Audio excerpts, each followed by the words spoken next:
2014ರಲ್ಲಿ ಕೋಟಿಗಳ ಲೆಕ್ಕದಲ್ಲಿ ಉದ್ಯೋಗ ನೀಡುವ ಭರವಸೆಯನ್ನ ನೀಡಿ 10 ವರ್ಷಗಳ ನಂತರ ಲಕ್ಷಗಳ ಲೆಕ್ಕದಲ್ಲಿ ಉದ್ಯೋಗ ನೀಡಿದ್ದನ್ನ ಸಾಧನೆ ಎಂದು ಬಿಂಬಿಸುತ್ತಿರುವುದು ತಮಾಷೆಯಾಗಿ ಕಾಣ್ತಿಲ್ಲವೇ?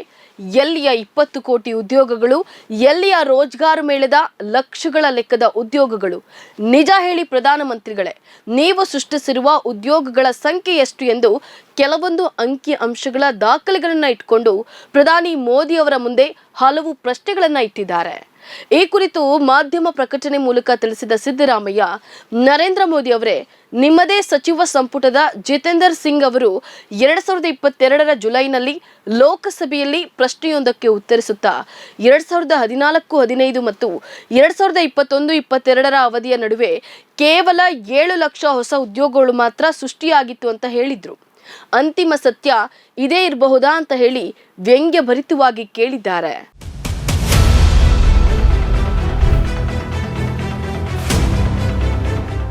ಎರಡ್ 2017-18ರ NSSO ಅಂದ್ರೆ ನ್ಯಾಷನಲ್ ಸ್ಯಾಂಪಲ್ ಸರ್ವೆ ಆಫೀಸ್ ವರದಿಯ ಪ್ರಕಾರ ಕಳೆದ 45 ವರ್ಷಗಳಲ್ಲೇ ದೇಶದ ನಿರುದ್ಯೋಗದ ಪ್ರಮಾಣ ಅತಿ ಗರಿಷ್ಠ ಮಟ್ಟಕ್ಕೆ ಅಂದ್ರೆ 6.1ಕ್ಕೆ ತಲುಪಿದೆ. ಆದರೆ 2011-12ರಲ್ಲಿ ಈ ಪ್ರಮಾಣ 2.2% ಆಗಿತ್ತು. ಲೋಕಸಭಾ ಚುನಾವಣೆಯಲ್ಲಿ 400 ಸ್ಥಾನಗಳನ್ನು ಗೆಲ್ಲುವ ಆತ್ಮವಿಶ್ವಾಸ ವ್ಯಕ್ತಪಡಿಸುವ ನರೇಂದ್ರ ಮೋದಿ ಅವರು ಈಗ ತರಾತುರಿಯಿಂದ ಉದ್ಯೋಗ ಮೇಳಗಳನ್ನು ಆಯೋಜಿಸಲು ಕಾರಣ ಯುವ ಜನರ ಮೇಲಿನ ಕಾಳಜಿಯೇ, ಇಲ್ಲವೇ ಉದ್ಯೋಗ ಇಲ್ಲದೆ ರೊಚ್ಚಿಗೆದ್ದಿರುವ ನಿರುದ್ಯೋಗಿ ಯುವ ಜನರ ಆಕ್ರೋಶವೇ? ಪ್ರಧಾನಿಯವರೇ, ಈಗ ನಿಮ್ಮದೇ ಸರ್ಕಾರದ ಅಧಿಕೃತ ಅಂಕಿಅಂಶಗಳನ್ನ ಮುಂದಿಟ್ಟುಕೊಂಡು ಮಾತನಾಡೋಣ ಅಂತ ಹೇಳಿ ಸವಾಲೆಸೆದಿದ್ದಾರೆ.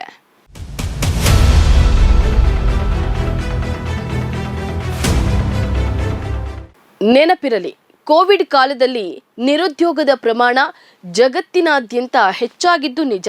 ಆದರೆ ನಮ್ಮಲ್ಲಿ ಇದು 2014-15ರಿಂದಲೇ ಇದು ಪ್ರಾರಂಭವಾಗಿತ್ತು. 2016ರಲ್ಲಿ ನಡೆದ ನೋಟು ಅಮಾನ್ಯೀಕರಣದಿಂದ ಕೈಗಾರಿಕೆಗಳೆಲ್ಲ ಮುಚ್ಚಿ ಹೋಗಿ ನಿರುದ್ಯೋಗದ ಪ್ರಮಾಣ ಮಿತಿ ಮೀರತೊಡಗಿದ್ದನ್ನ ಹಲವಾರು ಆರ್ಥಿಕ ತಜ್ಞರೇ ವಿವರಿಸಿ ಹೇಳಿದ್ದಾರೆ. ಈ ಕಾರಣಕ್ಕಾಗಿಯೇ 2017-18ರ NSSO ಸರ್ವೆಯನ್ನ ಕೇಂದ್ರ ಸರ್ಕಾರ ಬಿಡುಗಡೆ ಮಾಡಲು ವಿಳಂಬ ಮಾಡಿತ್ತೆ ಎಂದು ಪ್ರಶ್ನೆಯನ್ನ ಮಾಡಿದ್ದಾರೆ. ಇನ್ನು ವಿಶ್ವ ಬ್ಯಾಂಕ್ 2022ರಲ್ಲಿ ನೀಡಿದ ವರದಿಯ ಪ್ರಕಾರ ನಿರುದ್ಯೋಗದ ಪ್ರಮಾಣ ಪಾಕಿಸ್ತಾನದಲ್ಲಿ 11.3ರಷ್ಟಿದ್ರೆ ಬಾಂಗ್ಲಾದೇಶದಲ್ಲಿ 12.9ರಷ್ಟಿತ್ತು. ಭೂತಾನ್ನಲ್ಲಿ 14.4ರಷ್ಟಿದ್ರೆ ಚೀನಾದಲ್ಲಿ 13.2ರಷ್ಟಿತ್ತು. ಆದರೆ ಅದೇ ಅವಧಿಯಲ್ಲಿ ನಮ್ಮ ಭಾರತದಲ್ಲಿ ನಿರುದ್ಯೋಗದ ದರ 23.22ರಷ್ಟಿತ್ತು. ಇತ್ತೀಚೆಗೆ ಅಂತಾರಾಷ್ಟ್ರೀಯ ಲೇಬರ್ ಆರ್ಗನೈಸೇಷನ್ ಬಿಡುಗಡೆ ಮಾಡಿರುವ ಪಟ್ಟಿ ಪ್ರಕಾರ ನಿರುದ್ಯೋಗದ ಪ್ರಮಾಣದಲ್ಲಿ ನಮ್ಮ ದೇಶ ನೆರೆಯ ದೇಶಗಳಾದ ಮಯನ್ಮಾರ್, ಬಾಂಗ್ಲಾ, ಮಾರಿಷಸ್ಗಿಂತಲೂ ಕೆಳಗಿನ ಸ್ಥಾನದಲ್ಲಿರುವುದು ನಿಜವಲ್ಲವೇ ಅಂತ ಹೇಳಿ ಕೇಳಿದ್ದಾರೆ.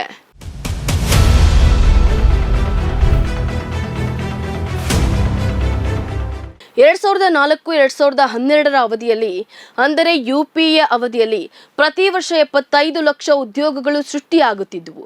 ಆದರೆ ಈ ಪ್ರಮಾಣ 2013ರ ನಂತರದಲ್ಲಿ 29 ಲಕ್ಷಕ್ಕೆ ಇಳಿದಿದೆ. ನಿರುದ್ಯೋಗದ ತೀವ್ರತೆ ನಮ್ಮ ದೇಶದಲ್ಲಿ ಎಷ್ಟರ ಮಟ್ಟಿಗೆ ಇದೆ ಅಂದರೆ NCRB ಪ್ರಕಾರ ಪ್ರತಿ ಗಂಟೆಗೆ 2 ನಿರುದ್ಯೋಗಿಗಳು ಆತ್ಮಹತ್ಯೆಯನ್ನ ಮಾಡಿಕೊಳ್ತಿದ್ದಾರೆ. ಕರ್ನಾಟಕ ಒಂದರಲ್ಲೇ 2021ರಲ್ಲಿ 1129 ನಿರುದ್ಯೋಗಿಗಳು ಆತ್ಮಹತ್ಯೆ ಮಾಡಿಕೊಂಡಿದ್ರು. ಇವರಿಗೆಲ್ಲಿಯ ರೋಜ್ಗಾರ್ ಮೇಳ, ಉದ್ಯೋಗ ಅರಸಿ ದೇಶದಿಂದ ವಿದೇಶಕ್ಕೆ ವಲಸೆ ಹೋಗ್ತಿರುವವರ ಸಂಖ್ಯೆ ಹೆಚ್ಚಾಗ್ತಿದೆ. ಇತ್ತೀಚೆಗೆ ಫ್ರಾನ್ಸ್ ಅಧಿಕಾರಿಗಳು ವಶಕ್ಕೆ ಪಡೆದುಕೊಂಡಿರುವ ಈ ವಿಮಾನದಲ್ಲಿ 66 ಮಂದಿ ಗುಜರಾತಿಗಳಿದ್ರು. ತಮ್ಮನ್ನ ಗುಜರಾತ್ನಿಂದ ಅಮೆರಿಕಾಗೆ ಅಕ್ರಮವಾಗಿ ಕರೆದೊಯ್ಯಲು ಏಜೆಂಟ್ಗಳಿಗೆ ತಲಾ 60ರಿಂದ 80 ಲಕ್ಷ ರೂಪಾಯಿಗಳನ್ನ ನೀಡಿದ್ರು ಎಂಬ ಅಂಶ ವಿಚಾರಣೆಯಲ್ಲಿ ಬಹಿರಂಗವಾಗಿತ್ತು. ಈ ಅಕ್ರಮ ವಲಸಿಗರ ಪೈಕಿ ಬಹುಪಾಲು ಜನರು ಗುಜರಾತ್ ಮತ್ತು ಪಂಜಾಬ್ ರಾಜ್ಯಗಳಿಗೆ ಸೇರಿದವರು ಎಂಬುದು ಗಮನಿಸಬೇಕಾದ ಅಂಶ ಅಲ್ಲವೇ?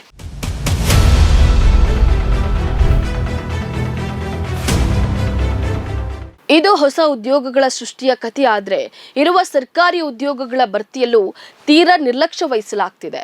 ವಿವಿಧ ಇಲಾಖೆಯ 9.79 ಲಕ್ಷ ಹುದ್ದೆಗಳು ಖಾಲಿ ಇವೆ. ಸಣ್ಣ ಪುಟ್ಟ ಹುದ್ದೆಗಳಿಗೂ ಸ್ನಾತಕೋತ್ತರ ಪದವೀಧರ ಬಿಇ ಎಂಬಿಬಿಎಸ್ ಪದವಿ ಪಡೆದವರು ಅರ್ಜಿ ಸಲ್ಲಿಸುವ ವಿದ್ಯಮಾನ ಇತ್ತೀಚೆಗೆ ಸಾಮಾನ್ಯವಾಗ್ತಿದೆ. ದೇಶದ ಯುವ ಜನರು ನಿರುದ್ಯೋಗದ ದಳ್ಳುರಿಯಲ್ಲಿ ಬೇಯ್ತಾ ಇದ್ದಾರೆ. ಕಳೆದ ವರ್ಷಾಂತ್ಯದಲ್ಲಿ ಸಂಸತ್ತಿನ ಭದ್ರತೆಯನ್ನ ಭೇದಿಸಿ ಒಳ ನುಸುಳಿ ಹೊಗೆ ಬಾಂಬ್ ಸಿಡಿಸುವ ಮಟ್ಟಿಗೆ ಹತಾಶರಾಗಿದ್ದ ಯುವಕರು ಕೂಡ ನಿರುದ್ಯೋಗಕ್ಕೆ ಬಲಿಯಾದವರಲ್ಲವೇ ಅಂತ ಹೇಳಿ ಕುಟುಕಿದ್ದಾರೆ. ರಾಜ್ಯ ಮತ್ತು ರಾಷ್ಟ್ರ ಮಟ್ಟದಲ್ಲಿ ಉದ್ಯೋಗ ಭರ್ತಿಗಾಗಿ ಸರ್ಕಾರಗಳು ನಿರ್ದಿಷ್ಟ ನೇಮಕಾತಿ ಪ್ರಕ್ರಿಯೆ ನಡೆಸುತ್ತವೆ. ಇದಕ್ಕಾಗಿ ಯುಪಿಎಸ್ಸಿ, ಎಸ್ಎಸ್ಸಿ, ಲೋಕಸೇವಾ ಆಯೋಗಗಳಿವೆ. ಹೀಗಿರುವಾಗ ಸಾಕ್ಷಾತ್ ಪ್ರಧಾನಿಯವರೇ ವಿಡಿಯೋ ಕಾನ್ಫರೆನ್ಸ್ ಮೂಲಕ ನೇಮಕಾತಿ ಪತ್ರಗಳ ವಿತರಿಸುತ್ತಿರುವುದು ಯಾವ ಉದ್ಯೋಗಗಳಿಗೆ? ರೋಜ್ಗಾರ್ ಮೇಳದಲ್ಲಿ ನೀಡಲಾಗ್ತಿರುವ ಉದ್ಯೋಗಗಳು ಯಾವುದು? ಇವುಗಳು ಕಾಯಂ ಉದ್ಯೋಗವೇ, ತಾತ್ಕಾಲಿಕವೇ, ಅರೆಕಾಲಿಕವೇ, ಪೂರ್ಣಕಾಲಿಕವೇ? ಈ ಉದ್ಯೋಗಗಳನ್ನು ನೀಡುವಾಗ ಮೀಸಲಾತಿಯನ್ನು ಅನುಸರಿಸಲಾಗಿದೆಯೇ? ಅರ್ಹತೆಗಷ್ಟೇ ಪ್ರಾಮುಖ್ಯತೆಯನ್ನು ನೀಡಲಾಗಿದೆಯೇ? ರಾಜಕೀಯ ಒಲವು ನಿಲುವುಗಳನ್ನು ಪರಿಗಣಿಸಲಾಗಿತ್ತೆ? ಹೀಗೆ ಹಲವು ಪ್ರಶ್ನೆಗಳಿಗೆ ನೀವೇ ಖುದ್ದು ಪ್ರಧಾನಮಂತ್ರಿಯವರೇ ಉತ್ತರಿಸಬೇಕಾಗ್ತದೆ. ನೋಡ್ತಾ ಇರಿ ಸಮಾಜಕ್ಕಾಗಿ ಕನ್ನಡ ನ್ಯೂಸ್. ನಮಸ್ಕಾರ.